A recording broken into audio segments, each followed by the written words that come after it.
नमस्कार, बहुत स्वागत है आप सभी लोगों का हमारे समृद्धि आईएएस के यूट्यूब चैनल पर। और आज जो है हम अपने टेस्ट जो सीरीज़ प्रोग्राम है हमारा एलटी वाला, उसमें पॉलिटी से प्रश्न कराने वाले हैं।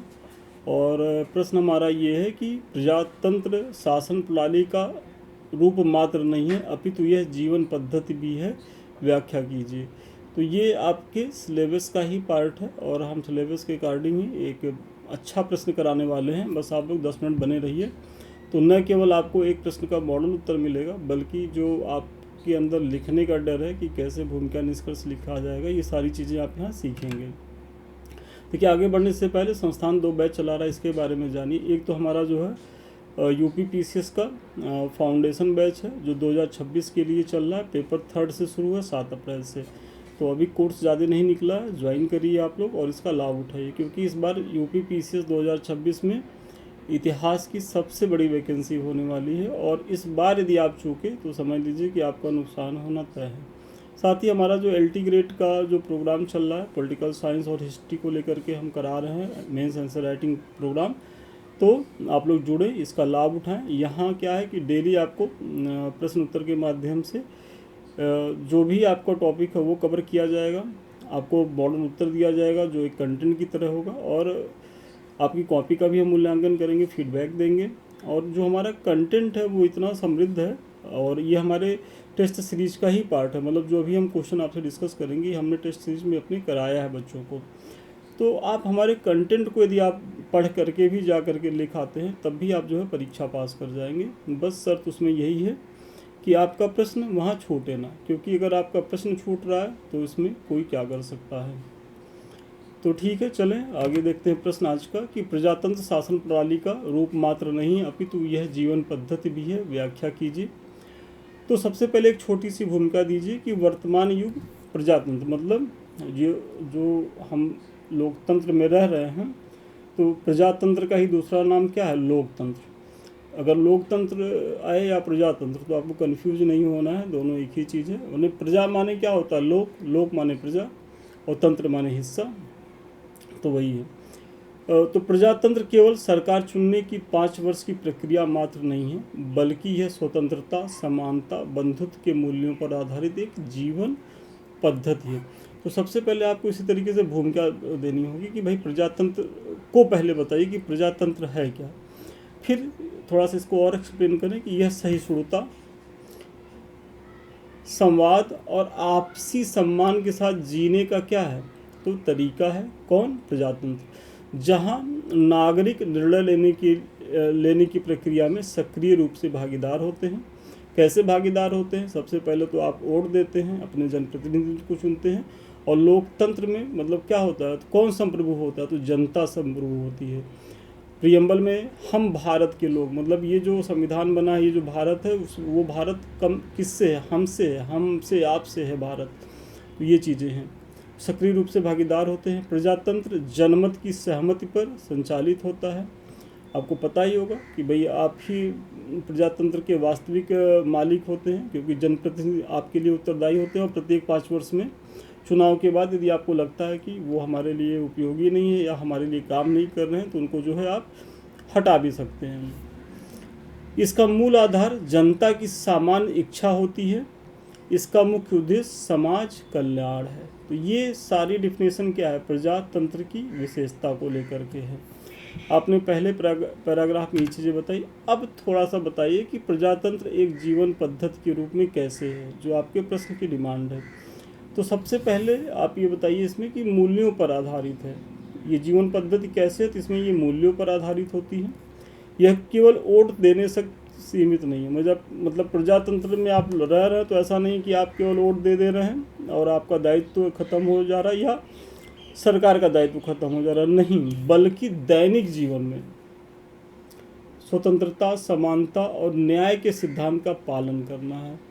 मतलब यहाँ केवल आप वोट नहीं दे रहे हैं, बल्कि आप अपने रोज़मर्रा के जीवन में किस तरीके से स्वतंत्रता की चीज़ों का उपभोग कर रहे हैं, समानता के अवसर का लाभ उठा रहे हैं, और न्याय के सिद्धांत के तहत आप जो है अपना कार्य कर रहे हैं। तो ये पहली चीज़ जो लोकतंत्रात्मक प्रणाली होती है या प्रजातंत्र जो होता है, उसमें मूल्यों पर आधारित जीवन पद्धति होती है। फिर यहाँ आप इसका जो दूसरा गुण पाएंगे, इसमें क्या होता है, तो समानता और सहिष्णुता का अभाव होता है। समानता कैसे कि भाई ऊंच नीच गरीब अमीर सबको एक बराबर प्लेटफॉर्म मिलता है अपनी अपनी प्रतिभा के बल पर आगे बढ़ने का।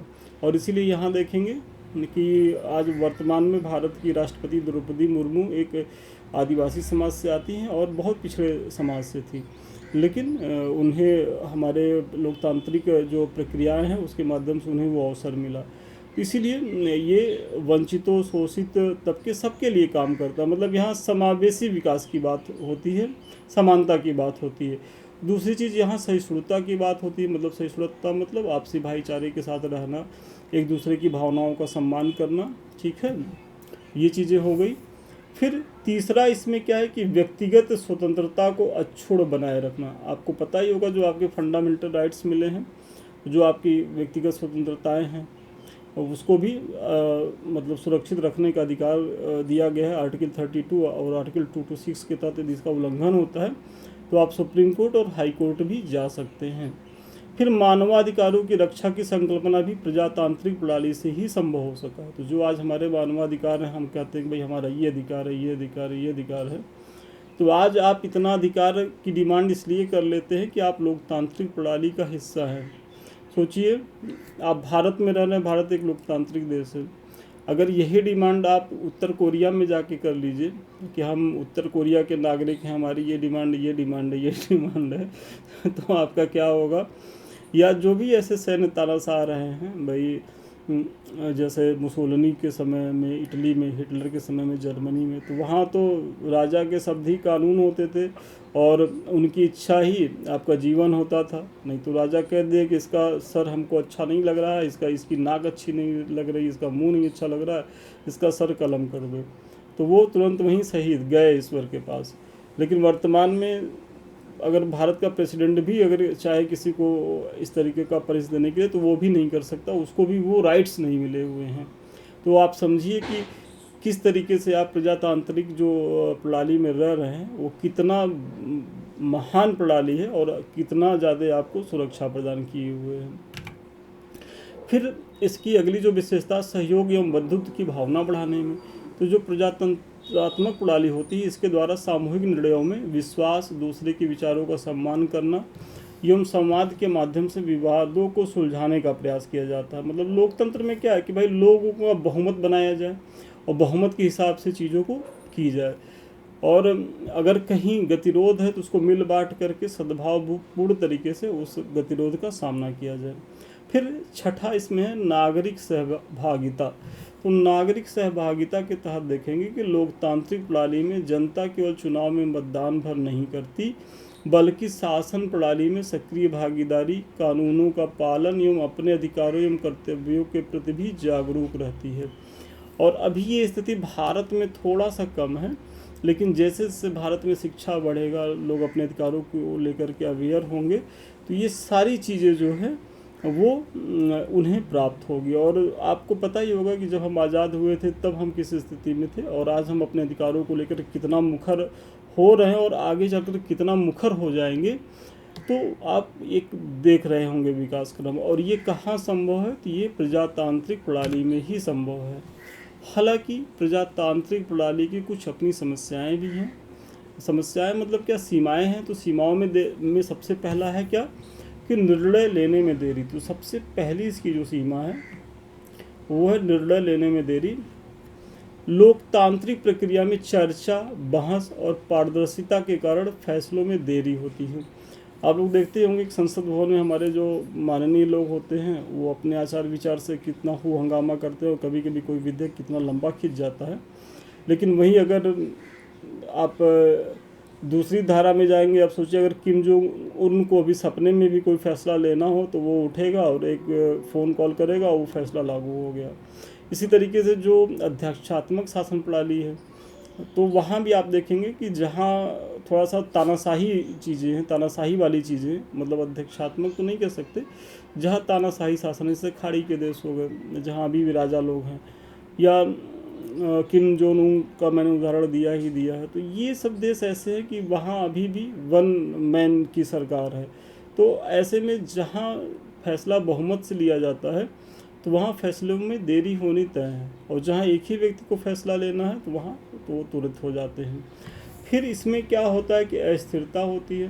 क्यों? समय समय पर चुनाव होने, गठबंधन सरकारों के कारण सरकारें अस्थिर हो जाती हैं। तो आप लोग देख ही रहे होंगे अतीत में कि यही भाजपा की सरकार है। जब अटल बिहारी वाजपेयी प्रधानमंत्री थे तो 13 दिन की सरकार थी, 13 महीने की थी। फिर इसके पीछे और भी जो सरकार, जैसे एच.डी. देवगौड़ा की थी, इंद्र कुमार गुजराल की थी, चौधरी चरण सिंह थी, वी.पी. सिंह, ये लोग बहुत कम समय के लिए, कोई 11 महीना, कोई 8 महीना, कोई 1.5 साल, ऐसे ही सरकार इन्होंने चलाया है।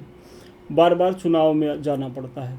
फिर भ्रष्टाचार, मतलब राजनेता और नौकरशाही का यहाँ गठजोड़ हो जाता है। आप लोग देख ही रहे होंगे, आप लोग निबंध में खूब इसको करते भी होंगे, तो वही चीज़ें यहाँ देख रहे हैं। फिर चुनावी प्रतिस्पर्धा एवं नीतिगत राजनीति। तो चुनावी प्रतिस्पर्धा आप लोग देख ही रहे होंगे, किस तरह की चुनावी पार्टियाँ आपस में, अभी बंगाल इलेक्शन हो रहा है, कितना आरोप प्रत्यारोप, किसकी सीडी कहाँ वायरल हो रही है। तो ये सब चीज़ें मतलब यहाँ बहुत ज़्यादा देखने को मिलती हैं, और ये इसकी कुछ सीमाएं हैं।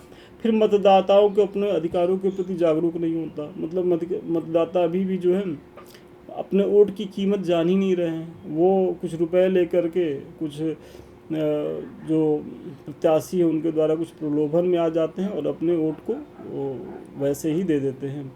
तो ऐसे में इसका जो वास्तविक स्वरूप है लोकतंत्र का, वो अभी भारत में आ नहीं सका है। हालांकि उपयुक्त सीमाओं के बावजूद भी प्रजातांत्रिक व्यवस्था लोक कल्याण, मतलब देखिए, आपने प्रजातांत्रिक व्यवस्था की अच्छाइयों को बताया, उसकी सीमाओं को बताया। अब आप एक निष्कर्ष दे रहे हैं कि ठीक है, प्रजातांत्रिक व्यवस्था की भी कुछ सीमाएं हैं, और ऐसा तो कोई व्यवस्था नहीं होता या कोई व्यक्ति नहीं होता जिसमें 100 अच्छाई हो तो कुछ, मतलब 98 अच्छाई हो तो 2 ही बुराई हो, लेकिन बुराई तो कुछ ना कुछ रहेगी, कोई एकदम एब्सोल्यूट नहीं होता है। तो वही इसके साथ भी है कि भाई अच्छाइयाँ भी हैं तो कुछ बुराइयाँ भी हैं, लेकिन इन बुराइयों के बावजूद भी प्रजातांत्रिक व्यवस्था लोक कल्याण, मानवाधिकारों की रक्षा एवं शासन व्यवस्था में तृणमूल स्तर तक की भागीदारी सुनिश्चित करने में महत्वपूर्ण भूमिका निभा रही है। तो ठीक है, कुछ सीमाएं हैं, आपने अपने निष्कर्ष में दिखा रहे हैं, लेकिन इन सीमाओं के बावजूद भी वर्तमान व्यवस्था में अगर देखा जाए तो लोकतंत्र सबसे बेहतरीन प्रणाली है। क्यों? क्योंकि यह तृणमूल स्तर तक शासन को पहुंचाती है, अधिकतम लोगों की अधिकतम खुशी की संकल्पना के तहत लोक कल्याण को सुनिश्चित करती है। तो ये सारी चीज़ें बताते हुए आप निष्कर्ष दे दीजिए। तो आज के प्रश्न का उत्तर यहीं तक था, और मुझे बड़ा भरोसा है कि इस प्रश्न के माध्यम से न केवल आपको एक मॉडल उत्तर मिला होगा, बल्कि भूमिका कैसे लिखनी, निष्कर्ष कैसे लिखना है, इसके बारे में भी हम कुछ बता पाए होंगे। इसकी चर्चा मैंने पीछे कर दी है, तो अभी तक आप लोगों ने इससे जुड़े नहीं तो जुड़िए। नंबर है 7303307507, मतलब 7303307507 है।